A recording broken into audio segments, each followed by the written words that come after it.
From AfterDark World Headquarters. It is Monday, April the 11th.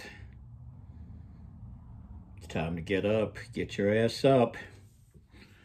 You know, I'm just sitting here at my kitchen table and I thought I'd bring several of my favorite monkey items. Of course, this is Bubble, as you well know.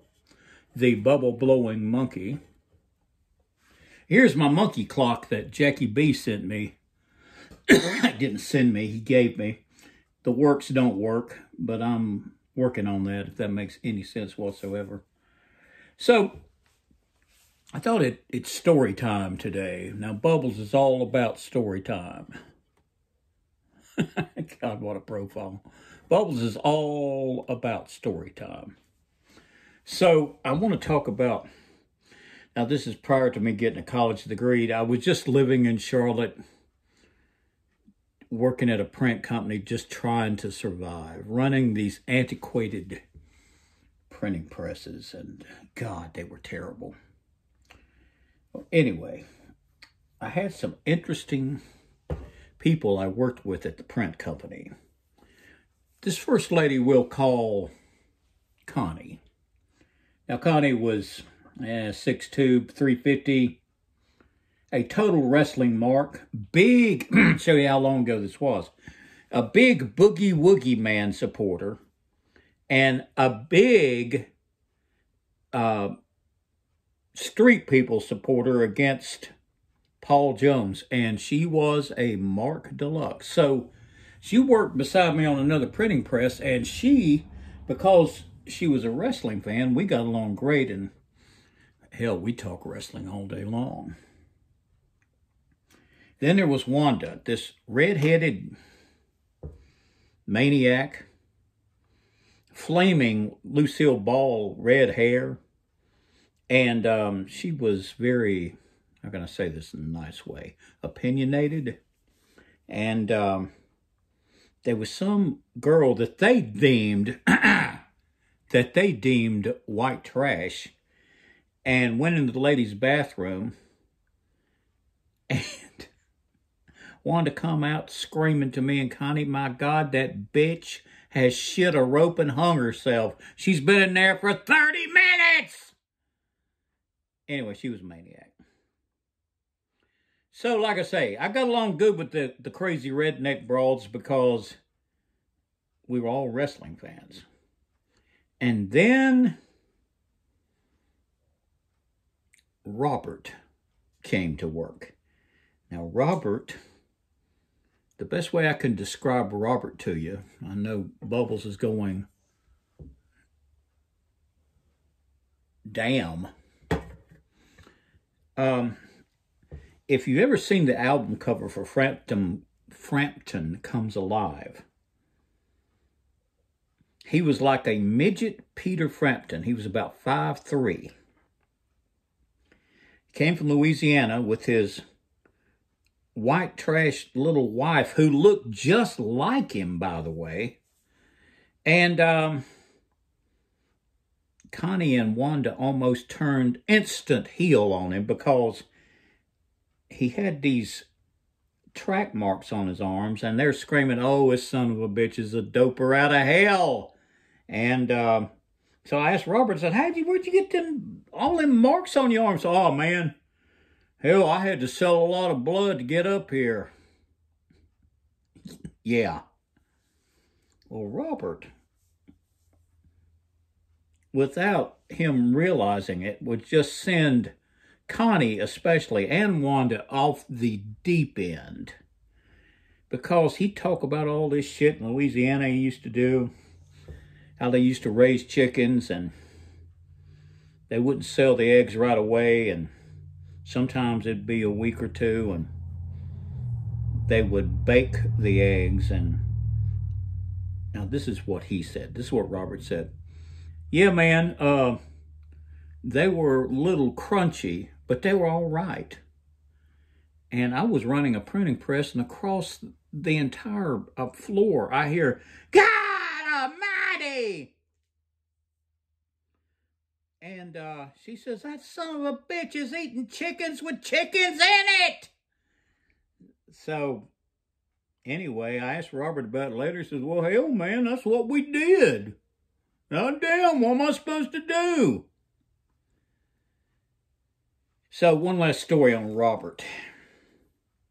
Robert, it's Thanksgiving, and we're getting ready to leave for the holidays, or the holiday, I should say.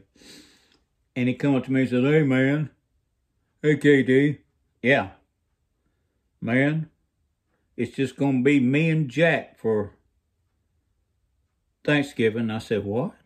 Who's Jack? You know, man. Jack Daniels. And I'm going, yeah, right. And so he comes back. He had this old beat-up station wagon that I'm pretty sure he was living in with his old lady or whoever she was. And he was talking about he'd been drinking heavily. And he says, man, I was out for I don't know how long. I'm laying in the back cargo area of the station wagon. I wake up screaming,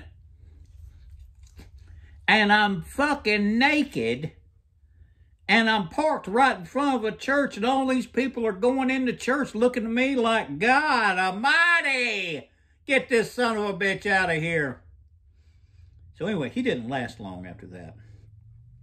But I got one more story about Connie that I've always, every time I go by Freedom Drive in Charlotte, I think about this. She said, KD, did I ever tell you about the time I was working the breakfast shift at this place on Freedom Drive? And I said, what do you mean, like slinging hash, like breakfast? She said, yeah. He said, I kept that job for a while. Now, this is the way she said it. The first shift run good, but damn, that second shift, they were all a bunch of damn drunks.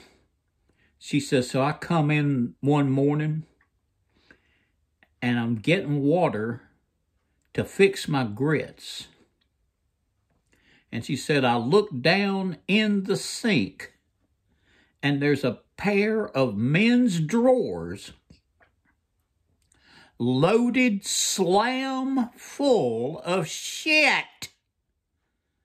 I said, what'd you do, Connie? She said, well, hell, I had to get water from my grits. I had to throw it out. She said, I found out later they got so fucked up the night before partying in there that one sumbitch shit his pants and threw the drawers in the sink,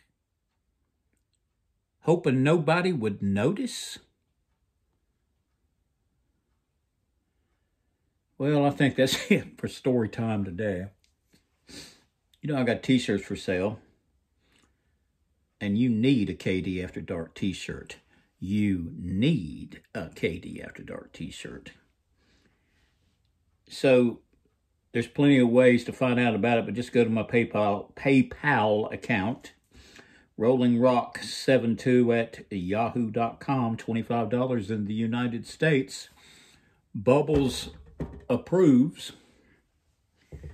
And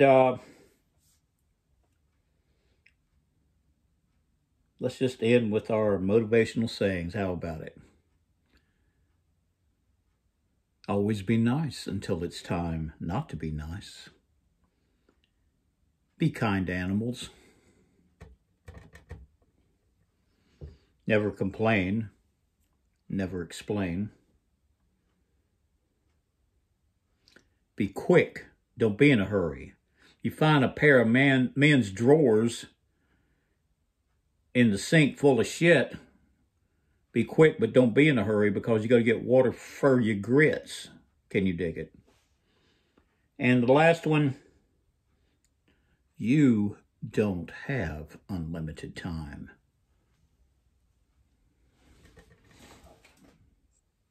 Don't you know that? So for Mr. and Ms. America, all ships at sea and all sods everywhere, this is KD saying, I'll see you there.